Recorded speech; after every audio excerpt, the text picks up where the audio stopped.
कोडरमा जिले के नवलसाही थाना क्षेत्र में उस वक्त अफरा तफरी का माहौल बन गया जब एक पत्थर व्यवसायी और थाना प्रभारी के बीच चालान और वाहन जांच को लेकर विवाद हो गया। विवाद इतना बढ़ा कि आक्रोशित व्यवसायी ने अपने हाईवा मुख्य सड़क के बीचों बीच खड़ा कर दिया, जिससे कोडरमा जम्मू मुख्य मार्ग पर लंबा जाम लग गया। मौके पर स्थानीय लोगों की भीड़ जुट गई और पुलिस प्रशासन के खिलाफ नाराजगी देखने को मिली। क्या है पूरा मामला, देखिए पूरी रिपोर्ट। मामला नवलसाही थाना के समीप का है, जहां पत्थर व्यवसायी शंकर यादव अपने हाईवा में बोल्डर लोड कर गिरिडीह से डुमचांच की ओर जा रहे थे। इसी दौरान नवलसाही थाना प्रभारी सुमन कुमार ने वाहन को रोककर चालान और अन्य कागजात की जांच शुरू कर दी।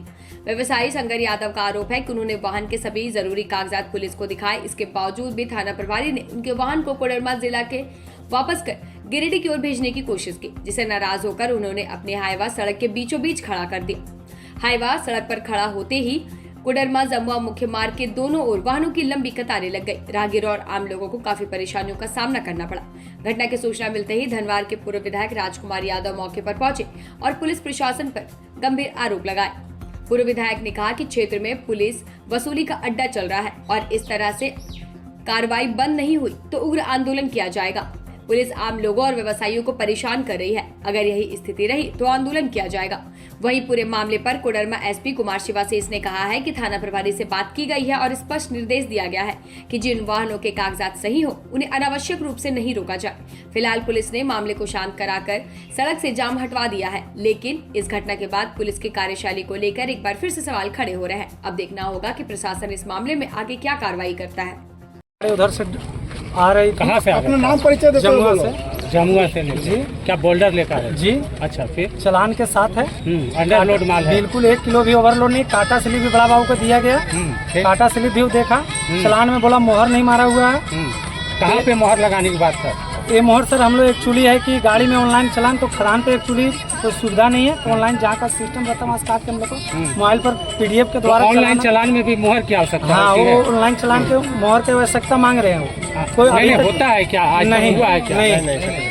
उसके बाद बताया नहीं उनको, बताया गया तो फिर उसके बीच में बात किए इन सर से, तो स्पीकर ऑन था तो हम बोले सर मेरा टोटल चीज ओके, आपको काटा कराना था आप काटा कराइए। तो ऑनलाइन चलान पर मुहर लगा हुआ मांग रहे थे वो जी। अच्छा, फिर आप नहीं दिखा पाए? नहीं, मोहर तो सर हम लोग को मराता नहीं है जी। फिर क्या हुआ? फिर गाड़ी को फिर ड्राइवर को मोबाइल छीन लिया और ड्राइवर को बरियाडी तक मतलब अपना कोडरमा जिला एरिया पार करके उसको गिरिडीह एरिया में भेज दिया गया वापस। हाँ, ड्राइवर को कि अगर बोला कि अब तुम इधर से हम पूछे उसको सर अब क्या कह के उसको, तो ड्राइवर बोला कि अगर ड्राइवर हमको बोला कि अगर आओगे तो पूरा पिटाया होगा, तुम इधर आना नहीं। तो ड्राइवर डर से चल गया। उसके बाद में हम अपना घर से आए, खाना खाने जा रहे थे तो ऐसे ड्राइवर हमको फोन किया, बोले फोन क्यों नहीं उठा रहा कि मोबाइल छीन लिया था। तुरंत आए हम थाना पर, हम बड़ा बाबू हमको बुला रहा था, हम नहीं गए अंदर। गाड़ी बोले रोड आप जाम कीजिए। हम बड़ा बाबू से पूछना चाह रहे हैं कि मेरा इसके बाद और कोई डॉक्यूमेंट्स चाहिए पेपर गाड़ी चलाने के लिए, तो भी हम लेने के लिए तैयार हैं। तो थाना प्रभारी से आपकी बात हुई यहाँ पे? जी। उसके बाद थाना प्रभारी ने हमको धमकी दे रहा। क्या बोल रहा है? बोल रहा है कि तुमको गाड़ी हटाने बोल रहे हैं तो हटाओ, नहीं तो दौड़ा के मारेंगे यहाँ। दूसरी बात, डोमचांच थाना ने हमको फोन किया व्हाट्सएप कॉलिंग के द्वारा और हमको धमकी वहाँ से मिला। डोमचांच थाना भी धमकी दे रहा है? बोल रहा है कि गाड़ी अब साइड कर रहे हो नहीं तो ड्राइवर अब तुम सोच लेना। अच्छा। देखिए नंबर उसका है, हम व्हाट्सएप कॉलिंग में उसका नंबर भी दिखा रहे हैं। हमको वहाँ से धमकी मिल रहा है बार बार। करके बताइए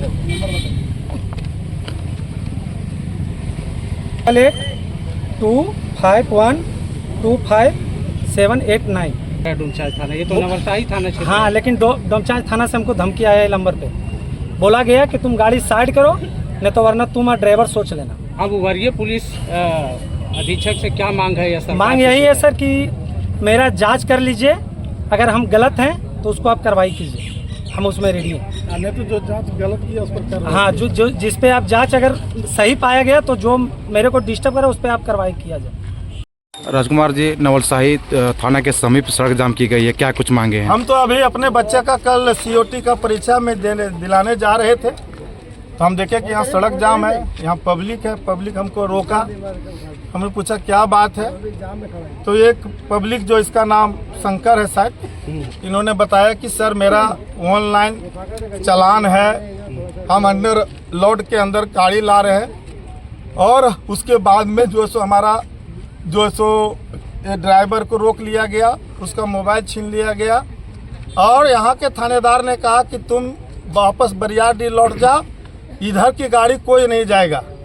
इसलिए हम यहाँ के थानेदार से जानने आए हैं कि गिरिडीह की गाड़ी कोडरमा क्यों नहीं जाएगी बाजार में, चाहे मार्केट में, चाहे नवलसाही मार्केट में, या गिरिडीह कोडरमा की गाड़ी गिरिडीह क्यों नहीं जाएगी। ये कोई थानेदार तय करेगा, यहाँ के एसपी तय करेगा कि यहाँ कोई मतलब जो सो राजतंत्र चल रहा है कि लोकतंत्र चल रहा है।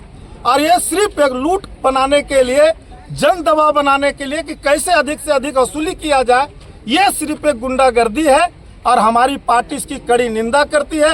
यहाँ छोटे छोटे व्यापारी हैं जो धंधा करते हैं, कोई हाईवा जो है सो कर्ज पर लिया है, किसी कोई फाइनेंस पर लिया है, कोई बैंक से लिया है, कोई लोन से लिया है, कोई छोटे छोटे 10 गो 5 गो पार्टनर मिलकर क्रेशर खोला है। इस तरीके से कोई छोटा एक माइंस में 5 गो 10 गो पार्टनर है और वो ढंग से जब चला रहा है, सरकार को रॉयल्टी दे रहा है। सरकार ने प्रावधान भी किया है कि यदि गलत तरीके से कोई हाईवा का गलत तरीके से बिना चालान के जा रहा है तो उसमें 3 लाख का फाइन किया हुआ है। तो फाइन है तो वो डीटीओ चाहे डीएमओ तय करेगा, आप उसके नेतृत्व में पकड़िए। लेकिन ये नवलसाही थाना को किसने अधिकार दिया है? तो हमारे गिरिडीह जिला में भी थाना है, बिना डीटीओ डीएमओ के तो कोई नहीं गाड़ी पकड़ता है। तो ये हम समझते हैं कि कोडरमा जिला में पूरा एक लूट का राज चल रहा है और ये दादागिरी है पुलिस का। और इसके खिलाफ में हम कल 10 बजे से हजारों लोगों का मीटिंग करेंगे यदि यहाँ के थानेदार ने माफ़ी नहीं मांगा और रोड में भी बिना डीटीओ डीएमओ के चेक किया तो जनता इस बार चुप नहीं बैठी। तो कोई रीजन नहीं बता रहा है। वापस क्यों भेज रहा था थानेदार आखिर? अब क्यों भेज रहा था आप नहीं समझ रहे हैं। यहाँ क्या है कि जब तक ऊपर से तय नहीं होगा गाड़ी पीछे जो है सो तब तक कोई गाड़ी नहीं जाएगी। तो कौन देगा भाई कागज रहते हुए? तो आपकी गठबंधन सरकार है इसमें, मैं तो गठबंधन सरकार है, मैं कह रहा गठबंधन सरकार को बदनाम करने की साजिश है। क्या आपके और सरकार इसके पे लेकर लगाम हम हो गई है लोग पुलिस? सीएम से मिलेंगे और हम लोग गठबंधन की सरकार है तो जनता के लिए, जनता के साथ कोई अन्याय अत्याचार होगा तो भाकपा माले हमेशा चुप नहीं बैठी है।